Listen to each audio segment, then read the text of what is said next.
Hello and welcome along once again to the latest YouTube production here at andyholdingsspeedfigures.co.uk, and we've got all the best time figures for you from last week, beginning from the 9th of August all the way through to Saturday the 14th, and we begin at Salisbury on the 11th of August.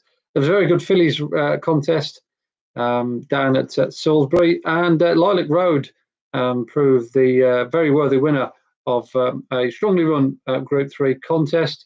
She previously disappointed the time before at Newcastle, but they fell foul of trying to make the running with her that day. And as we know, horses that try and make all the running on the round track at Newcastle largely get eaten alive, which was very much the case with William Haggas's Charge. Prior to that, she'd been in a head-banging duel with Creative Flow. She clocked a big speed figure that day. She was definitely capable of a big number again, providing she got the race to run to suit, and she did down at the Wiltshire track, held up towards the back. She came through very strongly towards the latter part of the race to just get up in the shadows of the post, beating the strongly fancied Technique into the process. Clearly, a mile and a quarter on decent ground, held up towards the rear. Lilac Road is a very useful individual, and we awarded her a time figure of 100, which is a very slick time. On to Salisbury again, and the day after saw another very competitive pattern contest, and he went the way of McGallen, who bounced back to his very best form in again another very strong time figure race. 103 we awarded John Gosden's horse off the back of a very strong pace set by Solid Stone, who probably went a little bit hard in the hands of Richard Kingscote from the front. I think in hindsight he would have probably gone a little bit tamer from the start, but all things said and done, he ran quite well. Solid Stone to finish, and never a close-up fourth. But it was McGallen who gained the day, and this is more like McGallen. He ran well in the Danteel in the season, but bombed out in the French Guineas when receiving a bad draw. But clearly, strongly run mile is what McGallen wants, and he's going to be a potent force in races of that nature between now and the end of the season. On the same day, again, we're sticking to the mid part of the week, and it was the Racing League night again, the third instalment of that new team competition. And one of the best races on the card was the race won by Menai Bridge, a mile and a quarter contest, and he clocked an amazing time figure. 99 we awarded him for a horse rated 78, I think.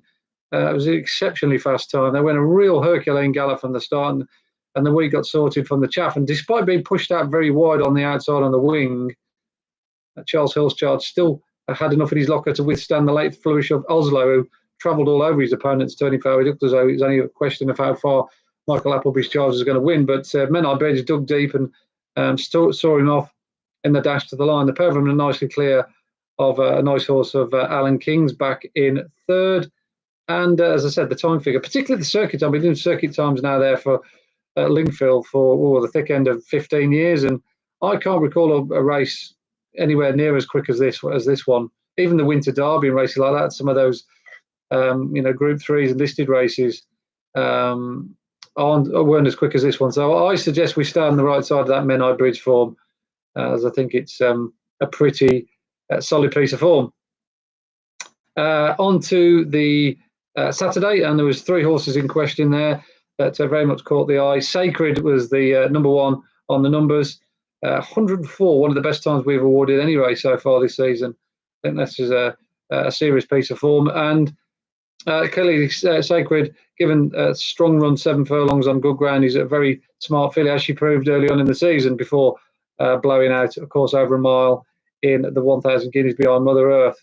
Now she's in good form, and she's had a bit of a break as well in mid-season, so she's going to go into the autumn campaign in decent shape, and we don't see her being troubled in that category between now and the end of the season when conditions are in her favour. The Great St Wilfrid was run at a very strong pace, courtesy of the all-the-way winner, Just Another Bottle. 101 we awarded that race, which is again one of the best handicaps we've got over sprint distances so far this season. And clearly, when he's on song and he's allowed an uncontested lead, Just Another Bottle is a match for pretty much most sprinters in that category. So that race is definitely worth following. And albeit this horse I'm going to talk about now didn't get one of the strongest time figures of the week, it was still healthy, 93. I've got a feeling that Great Ambassador is going to be one of the new kids on the block in the sprinting department. How high you can go, only time will tell. But Ed Walker's clearly got a couple of very smart horses in his mid. Starman, of course, a genuine Group 1 performer. And it wouldn't surprise me if Great Ambassador was to go along that route sooner rather than later. He took the handicap, the sprint handicap over 6 runners at Newmarket on Saturday in ridiculous ease. He's back in sectionals of 33.8 were the best on the card. And I think he's going to be running in Group 2s and maybe Group 1s next season. He likes fast ground. He's Bicycle Excel. That very much lends you to believe that anyway. But a strong run race, and plenty of cover and delivered late. He's a match for anything. He was unlucky as well in the Stewards Cup when he ran out of opposition to carry him into the thick end of the race right down to the end. So he was clearly a winner waiting to happen. And now he has won one of those races. I think the sky's the limit for the very, very impressive and classy looking Great Ambassador.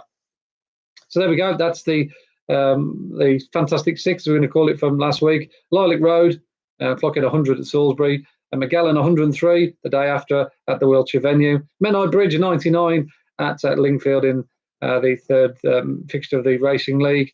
And then on to Saturday, Sacred 104 at Newbury. Just another bottle 101 at Ripon in the Great and Wilfrid. And last but not least, Grace Ambassador with a 93, but with a massive, massive plus, winning that competitive handicap at Newmarket on Saturday. Remember the name, Great Ambassador. I think he's going to be around for a while. So will I. I'll be back next week to talk about all the action from this week's racing as I speak. So until then, signing off for now.